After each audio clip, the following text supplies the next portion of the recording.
Columbia ইউনিভার্সিটির পর প্যালেস্টাইনপন্থীদের বিক্ষোভ বিভিন্ন শিক্ষা প্রতিষ্ঠানে ছড়িয়ে পড়েছে। এগুলোর মধ্যে আছে University of Southern California, University of Texas at Austin এবং ইউনিভার্সিটি অফ মিশিগান। ইউএসসিতে পুলিশের সাথে বিক্ষোভকারীদের সংঘর্ষ হয়েছে এবং অন্তত এক বিক্ষোভকারীকে সাময়িকভাবে আটক করেছে পুলিশ। বাকি দু জায়গায় শান্তিপূর্ণ বিক্ষোভ হলেও অস্টিনে বেশ কয়েকজন বিক্ষোভকারীকে আটকের খবর পাওয়া গেছে। ইউনিভার্সিটি অফ সাউদার্ন ক্যালিফোর্নিয়ায় প্যালেস্টাইনপন্থী বিক্ষোভকারীদের সাথে পুলিশের সংঘর্ষের ঘটনা ঘটেছে।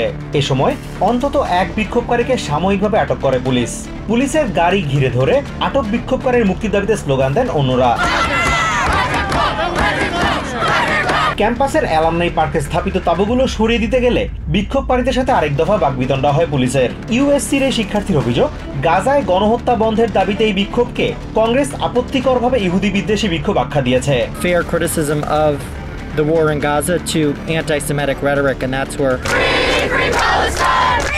Free Palestine! এদিকে গাজা দখলমুক্ত করার পক্ষে স্লোগানে ইউনিভার্সিটি অফ টেক্সাস ক্যাম্পাস মুখর করে তোলে শিক্ষার্থীরা।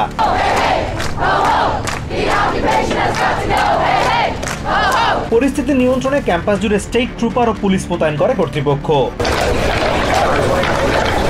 এই বিক্ষোভকারীর অভিযোগ, তাদের শান্তিপূর্ণ বিক্ষোভে পুলিশ ও ট্রুপাররা বাধা দিয়েছেন।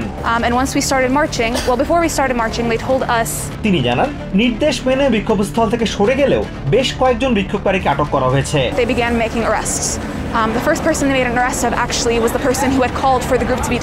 অন্যদিকে ইউনিভার্সিটি অফ মিশিগানে প্যালেস্টাইনপন্থী শিক্ষার্থীদের অবস্থানের কারণে সাধারণ শিক্ষার্থীদের চলাচল বাধাগ্রস্ত হচ্ছে বলে অভিযোগ ইসরায়েলপন্থী এই শিক্ষার্থীর।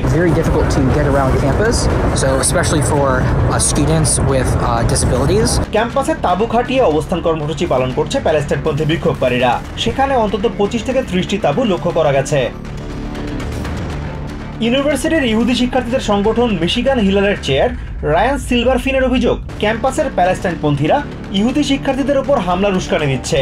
A time when specifically civilians were targeted in Israel, our friends and family. Azimur Rashid Kanak, TVN 24 news desk.